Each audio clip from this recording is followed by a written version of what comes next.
Rouzy Vafaie is an entrepreneur, a former Charleston County GOP second vice chair, and now he's the current spokesperson for Republic EN. And he also wants to become the next state representative for House District 110. I sit down exclusively with Rouzy for this edition of Quintin's Close-Ups. And if you haven't already, subscribe to my YouTube channel and download my free Quintin's Close-Ups app in your Apple or Google Play stores. Rouzy Vafaie, welcome back to Quintin's Close-Ups. Thanks for having me, Quinn. I would shake your hand, but got to keep the distance. No worries. I completely understand. Yeah. Obviously, I know that you were the former Charleston County GOP's second vice chair. That's right. You are currently a spokesperson for Republic EN, and we'll talk about that in a second. Moreover, you initially ran Maurice Washington's mayoral campaign, that's right. And I know that somehow you were involved with Mark Sanford's presidential campaign just recently. That's right. And obviously, you're a notable photographer. You have your own insurance business, and you love your dogs. Yeah, I love my dogs. Well, there's only one dog now. Oh, yeah. Yeah, the original one, he passed last March. Wow. Yeah. How are you doing? What's that? How are you doing emotionally? From that? That was probably the single most difficult emotional thing I've ever had to deal with. To the point where the word and the meaning of love has completely changed. And it was actually kind of funny, but I spoke with a girlfriend of mine that, we lived together for a while, and she called me and she said, "How are you? I saw it on Facebook that Finn had passed." And I said, "You know what? You know when I said I love you?" And she's like, "Yeah." I'm like, "Can't take it back." But the two feelings are completely different. So yeah, it was tough. It definitely threw me in a tailspin. Tailspin. Yeah. Who is Rouzy Vafaie these days? Oh boy. Yeah, I think my mom wants to know that too. Yeah, my mom and dad actually. Think about it. Well, I mean, like you said, been focusing a lot on my photography. Yes. I'm actually getting into drone work as well, real estate drones. That kind of seems to be the next wave. Right. So doing that. I did take some time off of insurance. I sold my business, and now I was supposed to get back into the game, but this whole thing happened, so I can't take my test. So I have to wait until the test center's open again, so I can do that. There's that. I've been, I write articles, sort of op-eds for City Paper, and I'm starting up a blog, political satire blog, and that's just getting off the ground. But my passion is definitely with photography and videography, as well as I tried to get out of the insurance game, man, but once you do something for 10 years, it's really hard to give it up. Sure. So yeah, sure. That's me. Additionally, this morning, yes, I think that was your original question, right? I filed my paperwork for SC House District 110. So I will be challenging Representative Cogswell on June 9th, assuming that date's not pushed back. Why Rouzy Vafaie? Why South Carolina House District 110? Well, that's where I live.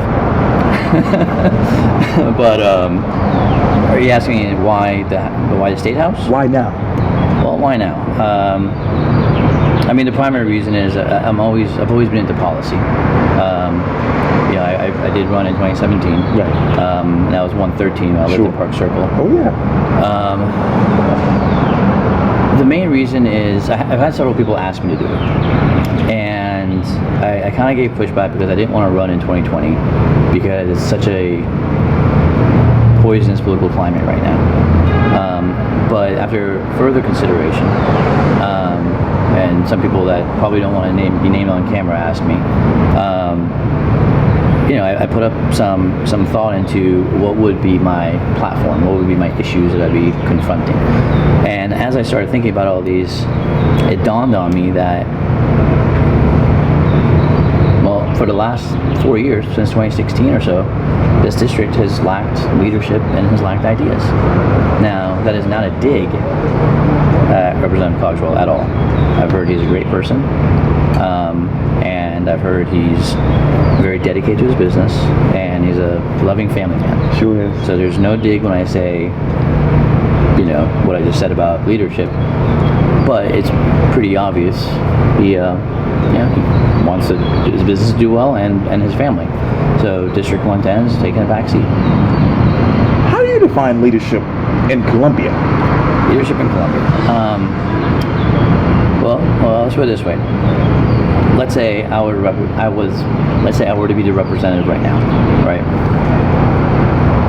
I would be advocating as strongly as possible that we need to have assuming once this is all done, like let's say this thing is done May 1st, right, and the quarantine is done, we enact legislation, I've already named it, SC made, right, 30-day tax exempt for anything produced, made, manufactured in South Carolina. In South Carolina.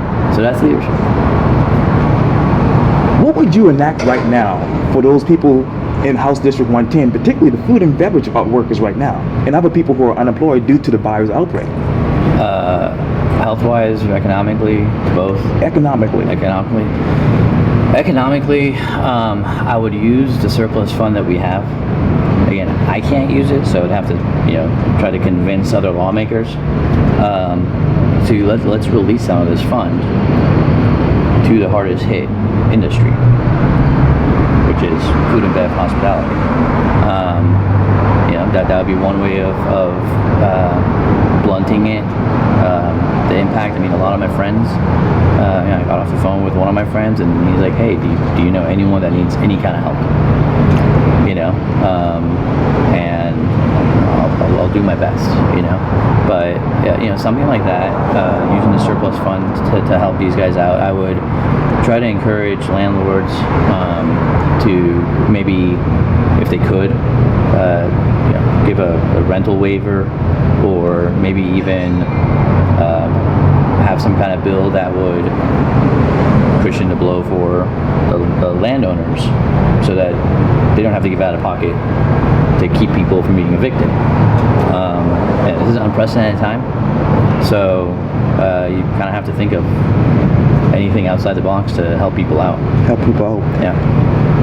As a political candidate right now for House District 110, when you look back at the virus outbreak when it started to right now, what's the biggest difference? You mean from the first outbreak in China? Oh yeah, from the time that happened to when it came here to the States. I feel we did not take it as seriously as we could have. And this isn't a dig or a swipe at anyone, but then it's an unforeseen. I mean, it's hard to imagine something like this happening, but we're seeing thousands of people get infected and die in China.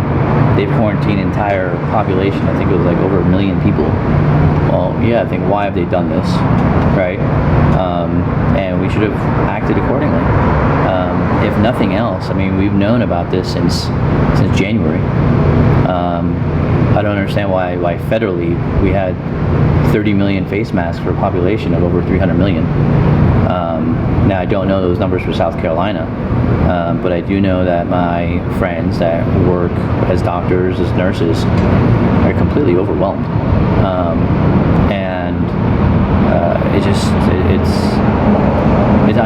an unnecessary thing. I think we should have been better prepared, but again, hindsight's 2020. So I don't want to criticize anyone for a lack of foresight, but I do feel that we have acted slower than necessary. When it comes to South Carolina, how does the governor accordingly deal with this situation you're on? How does he, or how has he? How does he go about it now? I mean, honestly, the governor, the president, I mean, every person in leadership is stuck between a rock and a hard place right now. Obviously, your first objective is to save lives, right? But then your second objective is to also have a robust economy. Now, you can't have a robust economy if people are dead, and you can't have a robust economy if people are quarantined. So,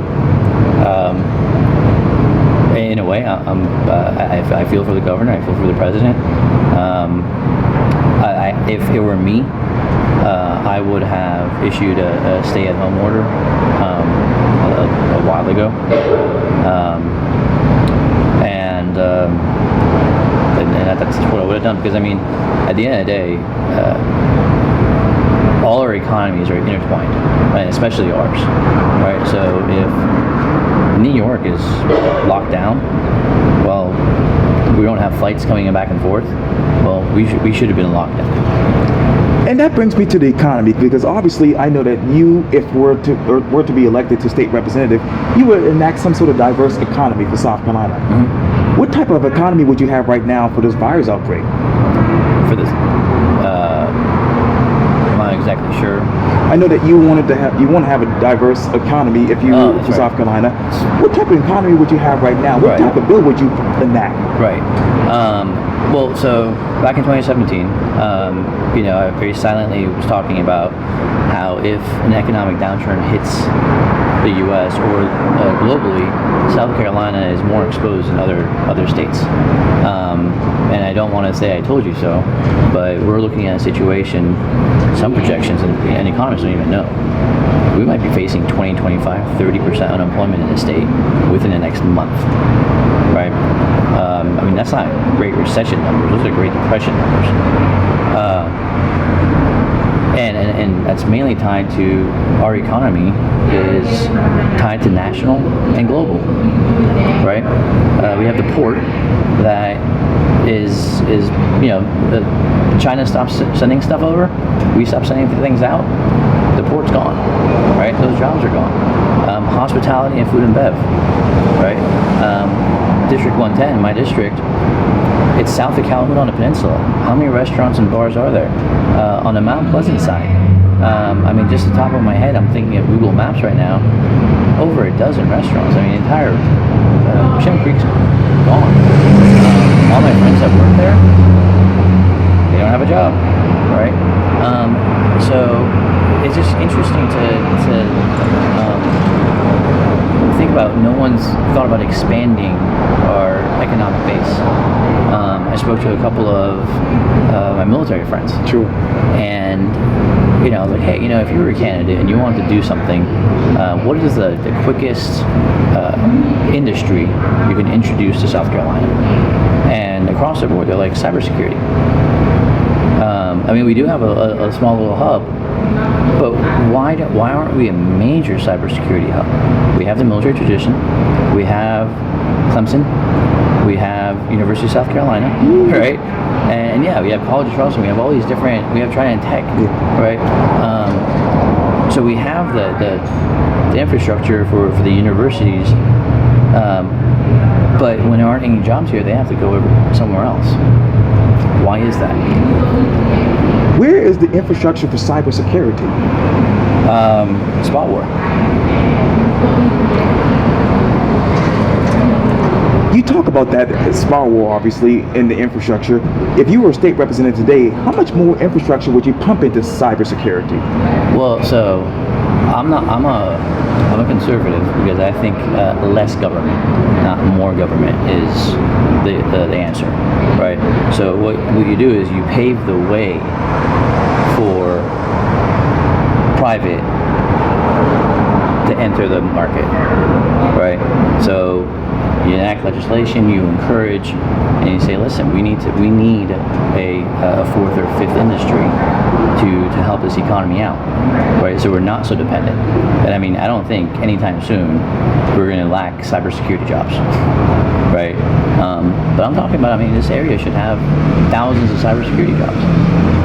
What particular industries would you go after right now if you were in the State House? You mean to bring them? Yes, sir. Here? Yeah.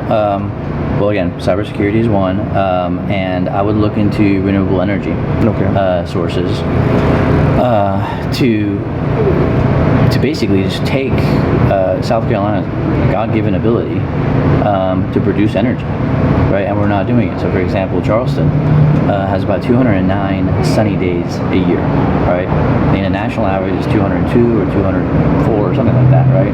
But we have 209 perfectly sunny days on average, right? Sometimes more, sometimes less. Why don't we have government buildings have solar panels? long we have schools have solar panels. That's 209 days, right? That these buildings aren't consuming electricity. Therefore, they're not paying for something. What will the taxpayer pay for then? Well, the taxpayer is going to pay for that solar panel to go on there, right? But what I propose to do is invite these companies through Columbia, right? Let's get a focus group together and say, Quintin Solar Company, give me your best shot. We have this many buildings. How much will it cost? Right? Okay, fine. This is how much it's going to cost. The taxpayer over a 10-year period. This is how much the taxpayer is going to end up saving over a 10-year period, because after it's paid off and you're generating free electricity, well, that's done. After 10 years, how much would I pay? How much will the taxpayer pay for those solar panels? Well, that's what I'm saying is my hunch is the taxpayer wins at the end of that. Okay. Right? In the beginning of it, yeah, it's going to take a hit, right? We can also ask the federal government for help. We can issue a bond.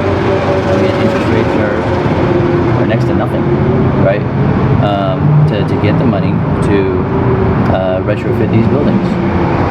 Now, disclaimer: I'm not affiliated with any solar company. The only affiliation with renewable energy I have is with Republican.org, and they have nothing to do with solar energy at all. So I don't make any money whether or not these buildings are retrofitted or not. Well, I do as a taxpayer, actually. And you talk about the taxpayers. Let me get back to House District 110. How would you, as a state representative, protect the national environment in that district?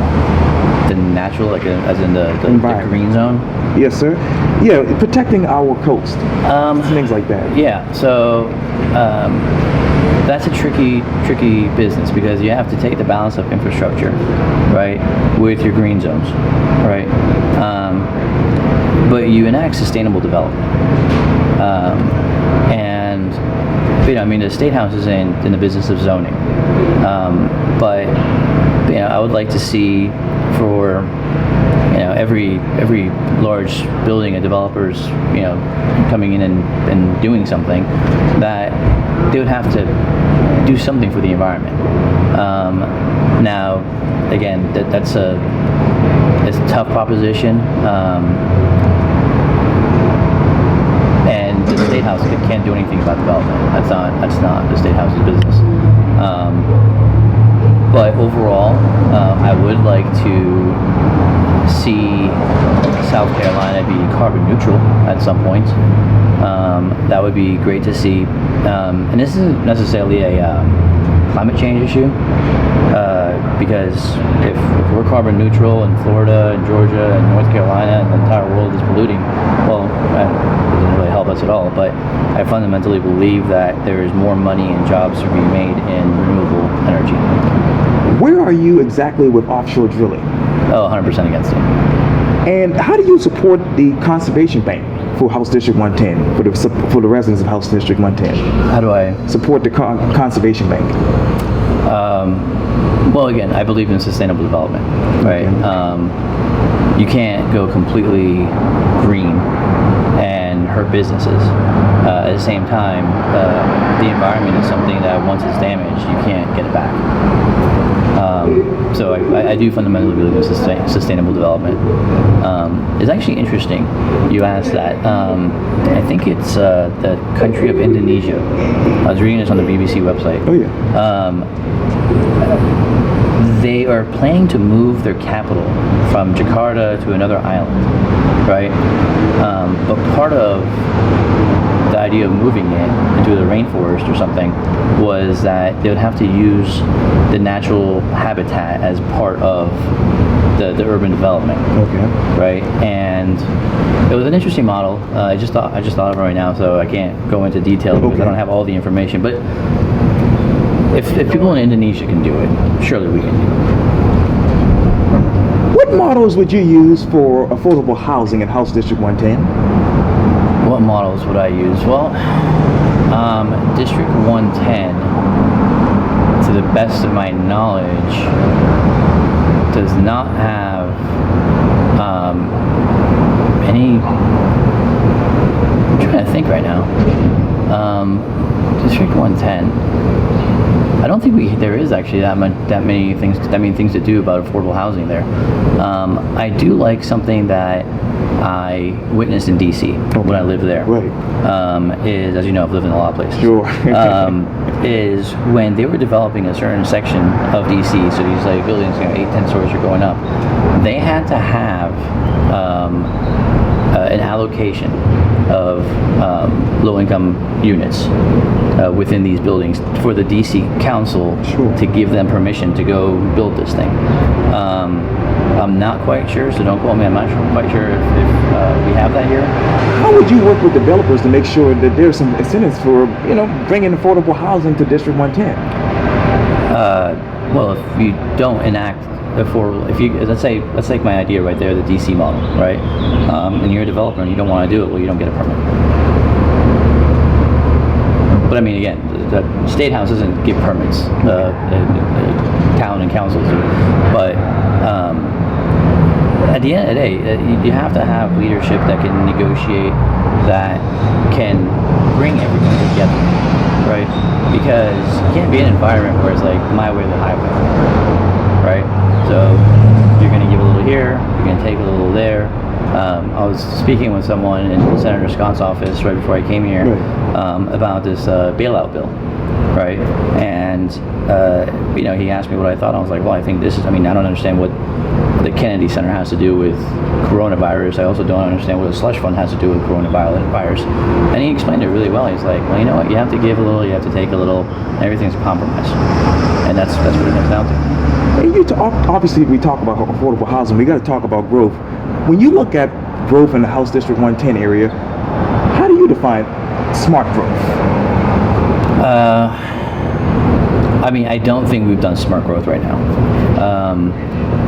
And again, so zoning comes down to the county council, not the state house. But when you have massive growth without focusing on the infrastructure of that growth, you're going to have problems. I lived in Austin, Texas for a year, right?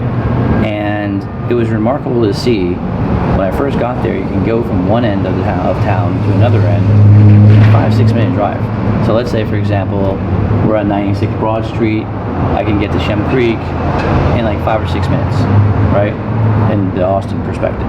By the end of that year, that same distance was taking me 15, 20, 30 minutes, right? Simply because they had a massive boom, right? And they were completely unprepared for the infrastructure. And that's not leadership. That's not what you do. Where's infrastructure when it comes to the debate over public transportation? Well, I would say the problem with Charleston is that it's below, at some points it's below sea level. So you can't dig underground, right? And we have ordinances that we can't go up, right? So that only leaves a couple of options, which is busing and trams. And you can't have trams because then you're going to have more congestion. So again, I'm not as state level. I would get city planners together. Have a focus group. What do the smartest people that do this for a living propose we do about this problem, right? Because I'm not going to have all the answers. No one has all the answers, right? Only God has all the answers, right? So if I don't know something, let's get a focus group together. Let's get some experts to sit down and draw up a plan, right? I have the solar energy plan, right? Fine. Somebody else in District 112 might not like it. Okay, well, let's get this plan together, right? Let's get these experts together to weigh the pros and cons. So I'll do the same thing for transportation, right? I'm not an urban planner, right? I'm not a city planner. I don't know the first thing about city planning. I can barely navigate my phone. I need Google, But let's get a bunch of smart people together and have them tell us what we should do. What is your plan to control growth in House District 110? Well, you can't control growth. The only thing that unnaturally can control growth is the economy. So, I mean, you can't control it. I think the what the town of Mount Pleasant did in terms of putting a moratorium on development is a mistake. I believe in terms of controlling congestion, you put jobs where the houses are, right? So if you have, let's say, a high-tech corridor in Mount Pleasant, right? And there's enough housing, and those people that work there are working close 5 minutes away from their job, right? As opposed to driving to North Charleston, well, you're going to reduce traffic. How would you work with the town of Mount Pleasant and other areas in the District 110 area to really help have stricter zoning laws? I mean, the State House doesn't really have any influence over the towns or councils. So, I mean, unless there's a statewide ban on development, I don't see how that would be correlating. But what I would do for this situation, as well as for like any other, let's say an emergency situation, right? Is, let's say you have your Mount Pleasant Town Council, and I'm going to be the liaison between the town council and the State House, right? Is, let's say Mayor Haney calls, because I'm the representative. It's like, Rouzy, we need your help in Columbia to get X, Y, and Z done.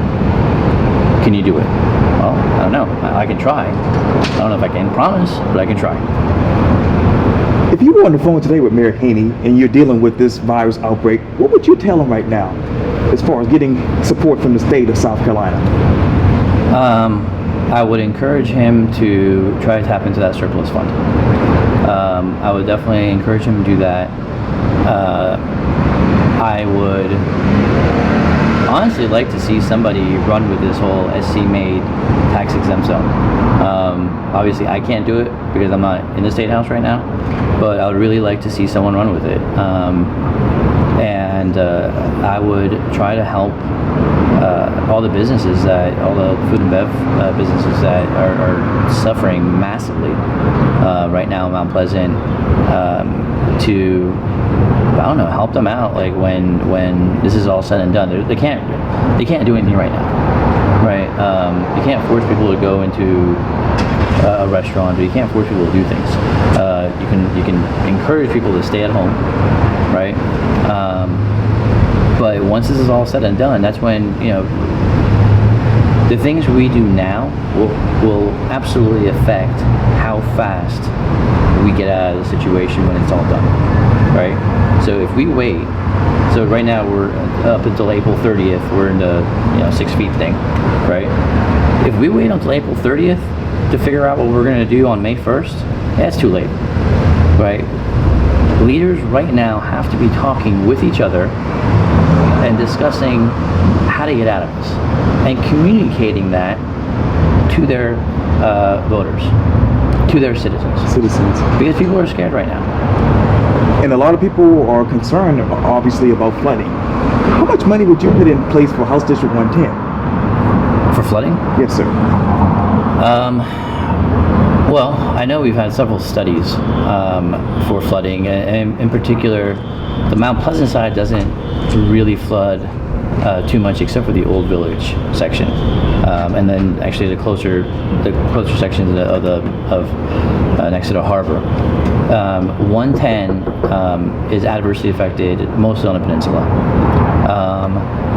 There's nothing a single representative or congressman or president can do about rising sea levels, right? That's a global situation. That's a global problem, and it needs a global answer. In terms of what I would like to see happen is I would like to have more pumps ready. I believe the last hurricane that we had, I heard on the news that we had 2 large pumps and 12 small pumps to pump the streets. Well, 2 large pumps? Are you kidding me? I think Charleston, the lower peninsula floods. I think we have 60 sunny day flood days. That means that there's not a drop of rain coming, and it floods 60 days, right? And we only have 2 large pumps and 2 small pumps, or 12 small pumps. That's unacceptable. And I know, obviously, you said there's no, you need a global answer when it comes to sea level rises. What is the state's answer? What answers do you want to hear from the state right now? Well, again, you can't enact state laws to prevent climate, right? You can't do it. It's not going to do anything. If you can enact laws that generate wealth for your citizens, right? If you can generate wealth, if you can generate more jobs, right? And you're helping the climate, fantastic, right? And that's where, again, I think the future is in green energy. And I don't see why, with the abundance of resources, natural resources South Carolina has, why we wouldn't do that. Which resource would be ideal for House District 110? For House District 110, I believe solar is the way forward. Again, we have 209 sunny days a year in Charleston. Why don't we have 209 free electricity days? And obviously, if you become elected to office, there's going to be a lot of swearing-ins and meet and greeting people. What else do you hope to do on day one for House District 110? Okay, let's put it this way. So the election, I believe, is on November 3rd. Yes. If I win, the primary is June 9th. If I win that, then I believe there's 2 Democrats currently, so I'd face one of them. And if I beat one of them on November 3rd, on November 4th at about 7:30 in the morning, after I go walk my dog Reagan, I start throwing up the plans that I want to see. And the thing is, as a freshman going up there, you're probably not going to be able to, the things you want to do, I think really going to translate into things that you can do. But I already have relationships up there. So I'll get on the phone with my friends and say, hey, I have these ideas. What do you guys think about co-sponsoring a bill? What bills would you co-sponsor to really deal with sea level rises here in South Carolina? Again, you can't prevent sea level rising. What you can do is make sure the city and a district has enough equipment in place to deal with the situation. Right, again, so if we only have 2 pumps, 2 large pumps, and 12 smaller ones, well, let's figure out how to get more. Additionally, I remember when I was working on Maurice Washington's campaign, I stumbled on this asphalt that absorbs water. And apparently they're using it in the UK somewhere. Again, why don't we get a panel of really smart people and figure out if this thing works, right? And if it's cost effective. If it's going to cost us X amount, like, $10 million to pave Broad Street, and we have to do it every 2 years, right? And it's going to cost us $20 million or $15 million to get this water absorbing asphalt. Well, but we don't have to repave every 2 years. Why don't we do that? I don't know. Again, ideas. This campaign is about leadership and ideas. Oh, no worries. Yeah. To be continued. I'll have you back soon. Yeah, I can look forward to it. Rouzy Vafaie, thank you so much for your time. And again, welcome back to the award-winning Quintin's Close-Ups. Oh, thank you. Congratulations. Oh, it's always good. Yeah. Yeah, thank God. Yeah. Yes, sir. Yep.